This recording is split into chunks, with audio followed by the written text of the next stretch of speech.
안녕하세요. 요즘 날씨가 정말 덥죠? 아침에 태양을 바라보면서 이런 생각이 들더군요.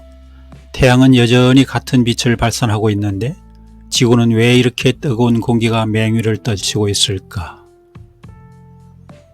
오늘은 비교 판단의 굴레와 행복 불행에 관한 이야기입니다.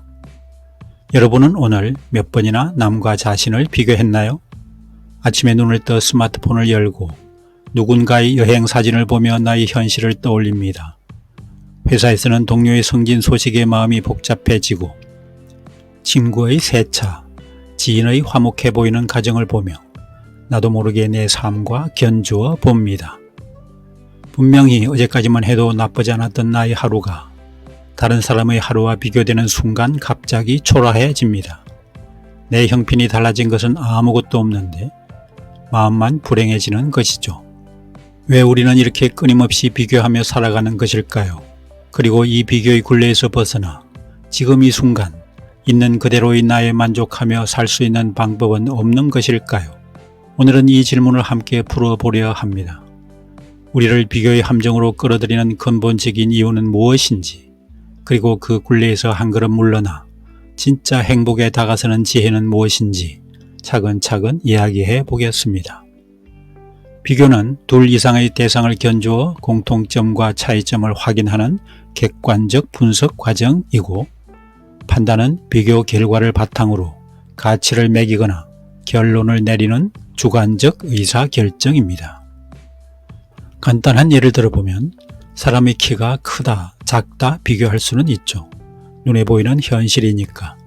다만 키가 큰 것이 대체로 좋은 것이다 라는 결론을 내리면 키가 큰 것은 좋다, 키가 작은 것은 좋지 않다는 판단과 가치관을 갖게 된다는 것이죠. 그렇게 되면 키가 작은 사람은 열등감, 키가 큰 사람은 우월감을 갖는 원인이 되고, 이것이 개인적 판단과 가치를 넘어 사회적 가치까지 연결되면 키 크는 식품, 약, 운동 등이 등장하고, 특히 결혼할 때 키가 매우 중요한 요소로 작용하게 됩니다.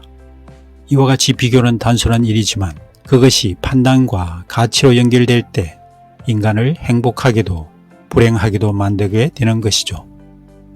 먼저 우리가 알아야 할 사항이 있는데, 비교하는 마음은 단순히 개인의 성격이나 습관의 문제가 아니라는 것입니다. 그것은 개인이라는 존재 자체의 깊이 새겨진 본능에 가깝습니다. 원시시대를 떠올려 보죠. 그 시절 인간은 무리를 지어 살아야 생존할 수 있어 무리 안에서 자신의 위치를 파악하는 일은 곧 생존의 문제였습니다. 누가 더 강한지, 누가 더 많은 자원을 가졌는지 끊임없이 살피고 비교해야만 위험을 피하고 자원을 확보할 수 있었죠. 그러니 비교는 오랜 세월 우리 내에 새겨진 생존 전략이었던 셈입니다. 심리학에서는 이를 사회적 비교라는 개념으로 설명합니다. 미국의 사회심리학자 레온 페스팅거가 1954년 처음 제시한 이론으로, 사람은 자신의 능력이나 상태를 판단할 절대적인 기준이 없을 때 주변 사람과 비교함으로써 자신을 이해하려 한다는 것입니다. 이러한 비교 충동은 뇌과학적으로 다음과 같은 특징을 가집니다. 사회적 위치 확인이 됩니다. 타인과 자신의 상태를 저울질하여 사회적 무리 속에서 나의 위치를 가늠합니다. 도파민 보상 시스템이 작동합니다. 비교를 통해 우월감을 느끼거나 성취를 이룰 때 뇌에서 도파민이 분비되어 만족감을 얻습니다. 자기 발전의 원동력이 됩니다. 스스로를 채찍질하고 성장하게 만드는 자극제가 됩니다. 문제는 비교의 기준이 대부분 나보다 나아 보이는 사람을 향하는 데 있습니다. 우리는 본능적으로 나보다 못한 사람보다 나보다 나은 사람을 바라보며 스스로를 저울질합니다. 그 결과 아무리 내 삶이 평온하고 안정되어 있어도 비교의 대상을 만나는 순간 마음은 쉽게 흔들리고 맙니다. 우리가 비교를 통해 불행해지는 이유는 다음과 같습니다. 상대적 박탈감을 유발합니다. 인간의 뇌는 진화론적으로 생존을 위해 남들과 자신의 위치를 끊임없이 비교하도록 설계되었습니다. 내 삶의 성취와 무관하게 타인의 더 나은 결과나 상황을 보면 자신이 초라해지는 상대적 박탈감을 느낍니다. 통제 불가능한 것에 대한 집착이 생깁니다. 타인의 조건, 재능이나 배경, 외모 등은 내가 노력한다고 바꿀 수 없는 영역입니다. 여기에 기준을 맞추면 끊임없이 무력감에 빠지게 됩니다. 자기 본질의 상실입니다. 비교의 틀 안에서는 나의 고유한 성장과 내면의 가치가 무시되고 오직 남보다 앞서는 것만이 유일한 목표가 되어 지속적인 압박감과 필요를 낳습니다. 시기와 질투의 파생으로 이끕니다. 자신과 비슷한 처지에 있던 사람이 앞서 나갈 때 느끼는 시기와 질투는 마음을 병들게 하고 인간 관계마저 파괴하는 주 원인이 됩니다. 박태원 울산대 교수의 말을 들어봅니다. 인간의 욕망 채우기가 다른 동물의 방식과 달리 자족적일 수 없는 이유는 자기 경험을 재인지하면서 타인과 비교하기 때문이다. 비교 우위를 통한 자기 확인은 인간이 움켜쥔 자아 환각의 운명으로, 그래서 인간은 언제나 끝없이 비교하고 비교가 발전과 진화를 위한 자기 점검의 계기가 될 때는 순기능을 하지만 교만과 열등의 자기 규정 장치가 되면 삶을 불필요하게 힘들게 만든다. 사람들은 대부분 비교를 통해 불안을 경험하며 우월자나 열등자 모두 이 비교 불안을 낙타의 짐처럼 지고 사막을 걸어간다. 끝없는 비교 충동이 인간을 무력하게 불행하게 하고 비교 충동은 개인적 고통의 덫이며 사회적 고통의 토대이다. 박태환 교수의 글에서 비교라는 것이 자아 환각의 운명, 낙타의 짐처럼 개인적, 사회적 고통의 토대라는 말이 인상 깊네요.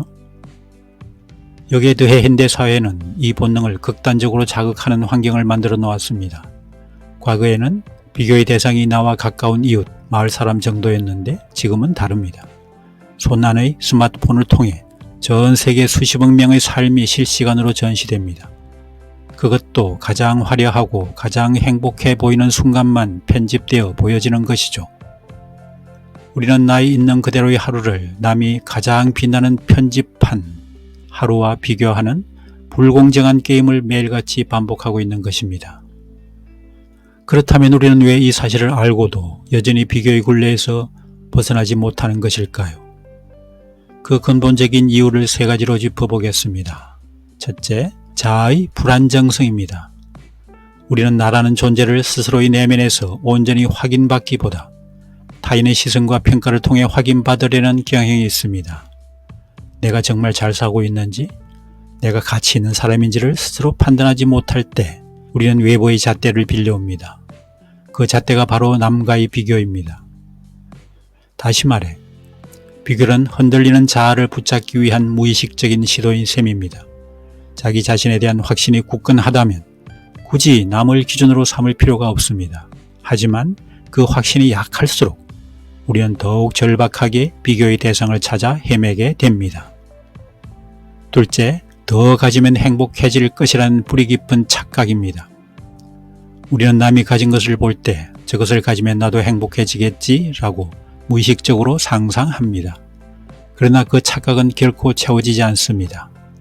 심리학자들은 이를 쾌락의 쳇바퀴라 부릅니다. 무언가를 갖게 되면 잠시 행복하지만 우리는 곧 그 상태에 익숙해지고 다시 더 높은 곳에 있는 새로운 비교 대상을 찾게 됩니다. 결국 아무리 많은 것을 손에 넣어도 만족의 문턱은 계속 높아지기만 할 뿐 결코 그 자리에 도달할 수 없습니다. 셋째, 사회가 우리에게 끊임없이 주입하는 경쟁의 삶입니다. 우리는 어릴 때부터 학업 성적으로, 등수로, 순위로 평가받으며 자라왔습니다. 남보다 앞서야 인정받고 뒤처지면 도태된다는 메시지를 반복해서 학습해왔죠. 이 경쟁심은 어른이 되어서도 사라지지 않고 오히려 연봉과 자산, 사회적 지위라는 형태로 옷을 바꾸어 입은 채 우리의 삶을 계속 지배합니다. 그러니 비교하지 말라는 말은 알아도 몸에 밴 습관처럼 비교의 프레임에서 벗어나기 어려운 것입니다. 이 세 가지 이유를 정리하면 비교 충동은 단순한 습관이 아니라 불안정한 자아, 채워지지 않는 욕망의 구조, 그리고 사회적 학습이 겹겹이 쌓여 만들어진 뿌리 깊은 마음의 패턴이라는 것을 알 수 있습니다. 그렇기에 의지만으로 이제 비교하지 말아야지 다짐한다고 쉽게 사라지는 것이 아니라 근본적인 시선의 전환이 필요합니다. 그렇다면 이 뿌리 깊은 비교 충동에서 벗어나 지금 이 순간에 만족하며 사는 지혜는 무엇일까요? 몇 가지 실천적인 관점을 나누어 보겠습니다. 첫째, 비교의 대상을 남에서 어제의 나로 옮기는 것입니다. 우리를 불행하게 만드는 비교는 대개 수평적 비교, 즉 나와 다른 사람을 견주는 비교입니다. 하지만 우리에게 진정으로 의미 있는 비교는 수직적 비교, 즉 어제의 나와 오늘의 나를 견주는 것입니다. 어제보다 조금 더 나아졌는가? 어제보다 조금 더 마음이 편안해졌는가? 이 질문은 남을 이길 필요도, 남에게 뒤처질 걱정도 없는 오직 나 자신의 성장에만 집중하는 건강한 비교입니다. 시선을 옆이 아니라 나의 지난 시간으로 돌리는 순간, 비교는 나를 갉아먹는 독이 아니라 나를 성장시키는 거울이 됩니다. 둘째, 나는 나만의 삶을 살고 있다는 사실을 자각하는 것입니다. 우리는 종종 인생을 하나의 정해진 트랙 위에서 달리는 경주처럼 착각합니다. 그래서 남보다 앞서 있는지 뒤처져 있는지를 자꾸 확인하려 합니다. 하지만 삶은 경주가 아닙니다. 저마다 다른 출발선에서 다른 방향으로 다른 속도로 걸어가는 각자의 이야기입니다. 누군가는 30의 자리를 잡고 누군가는 40의 새로운 길을 찾습니다. 누군가는 화려하게 보이지만 속으로는 공허하고 누군가는 평범해 보이지만 깊은 충만함 속에 살아갑니다. 남과 나의 삶의 이야기는 애초에 비교할 수 있는 성질의 것이 아님을 깨달을 때 우리는 비로소 비교라는 프레임 밖으로 걸어 나올 수 있습니다. 셋째, 지금 이 순간 있는 그대로를 바라보는 연습, 즉 자족의 태도를 기르는 것입니다. 동양의 지혜에서는 오래전부터 이 진리를 이야기해 왔습니다. 노자는 만족할 줄 아는 사람이 진정한 부자라고 했고, 불교에서는 모든 괴로움의 뿌리를 집착과 비교하는 마음에서 찾았습니다. 지금 내가 숨 쉬고 있다는 것, 사랑하는 사람이 곁에 있다는 것, 오늘 하루를 무사히 살아냈다는 것, 이런 평범한 사실들은 비교의 대상이 되는 순간 하찮게 여겨지지만 있는 그대로 바라보는 순간 더없이 소중한 것이 됩니다. 자족이란 아무것도 하지 않고 안주하는 것이 아니라 지금 내가 가진 것의 가치를 온전히 알아차리는 능동적인 지혜입니다. 넷째, 비교하는 마음이 떠오를 때 그것을 억누르지 말고 알아차리는 것입니다. 비교하지 말아야지 하고 억지로 참으면 오히려 그 생각에 더 사로잡히게 됩니다. 대신 비교하는 마음이 올라올 때, 아, 내가 지금 비교를 하고 있구나 하고 가만히 알아차려 보세요. 그 알아차림 자체가 나와 그 생각 사이에 작은 틈을 만들어 줍니다. 그 틈에서 우리는 비로소 선택할 수 있게 됩니다. 이 비교의 생각을 따라갈 것인지 아니면 조용히 흘러보내고 지금 이 순간으로 돌아올 것인지, 비교하는 마음 자체를 없애려 하기보다 그 마음과 나 사이에 거리를 두는 연습, 이것이 바로 물러남의 지혜입니다. 다섯째, 감사의 시선으로 하루를 마무리하는 습관입니다. 하루를 마치고 오늘 내게 있었던 좋은 일, 감사한 일, 세 가지를 떠올려 보는 것만으로도 우리의 시선은 없는 것에서 있는 것으로 옮겨갑니다. 비교는 언제나 결핍을 향해 눈을 돌리게 만들지만 감사는 이미 내 안에 있는 것들을 보게 합니다. 이 작은 습관이 쌓일 때 우리의 마음은 조금씩 비교의 중력에서 벗어나 스스로 만족하는 힘을 길러가게 됩니다. 정리해보자면 비교하는 마음은 인간의 본능이자 불안정한 자아와 채워지지 않는 욕망, 그리고 사회가 심어준 경쟁심이 얽혀 만들어진 뿌리 깊은 습관입니다. 그러니 그것을 부끄러워하거나 억지로 없애려 할 필요는 없습니다. 다만 우리는 그 마음을 알아차리고 시선을 조금씩 옮겨갈 수 있습니다. 남이 아닌 어제의 나를 바라보고 나만의 고유한 삶을 존중하며 지금 이 순간 내가 가진 것에 감사하는 연습을 통해서 말입니다. 비교는 우리를 영원히 목마르게 만드는 신기루와 같습니다. 하지만 그 신기루에서 한 걸음 물러나 바라보면 우리는 이미 충분히 가지고 있었다는 사실을, 그리고 지금 이 순간이야말로 가장 소중한 순간이었다는 사실을 깨닫게 됩니다. 오늘부터 남과 나를 비교하는 대신 지금 여기 있는 그대로의 나에게 조용히 말해 보십시오. 지금 이대로도 충분하다.